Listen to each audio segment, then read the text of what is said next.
இருந்தும் நீரில்லை என்றால் பயணம் நிறைவாகுமோ? நீர் வாரும், என்னுடன் வாரும், எந்த விசுவாச ஓட்டத்தில் முன் செல்லும், என் முன் செல்லும், எந்த விசுவாச ஓட்டத்தில் உந்தனின் பிரசன்னமே போதுமே.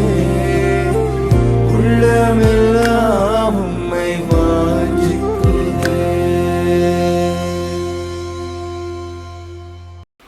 1 தெசலோனிக்கேயர் 1:1 நம்முடைய பிதாவாகிய தேவனாலும் கர்த்தராகிய இயேசு கிறிஸ்துவினாலும் உங்களுக்கு கிருபையும் சமாதானமும் உண்டாவதாக.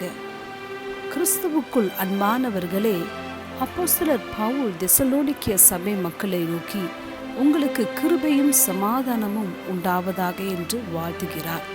இன்று நம்மில் அநேகர் தங்களுக்கு சமாதானம் வேண்டும் என்று தங்களுக்காக ஜெபிக்க வேண்டி பல ஊழியர்களை நாடுகிறார்கள். அதே போல தங்களுடைய நிம்மதியின்மைக்கு மருந்தாக சில ஆறுதலான பிரசங்கங்களையும் பாடல்களையும் கேட்பார்கள். இப்படி அநேக காரியங்களை கொண்டு தங்களுடைய சமாதானத்தை பெற்றுக்கொள்ளலாம் என்று எண்ணுகிறார்கள்.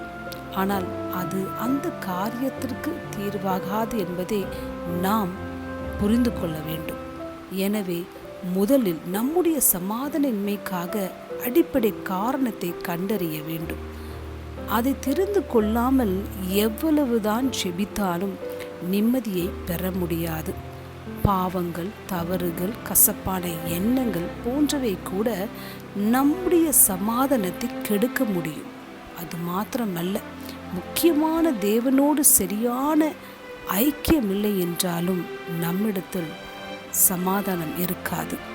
எனவே முதலில் தேவனோடு நம்முடைய ஐக்கிய நிலைகளை குறித்து நாம் சரியாய் தெளிவை பெற்றிருக்க வேண்டும்.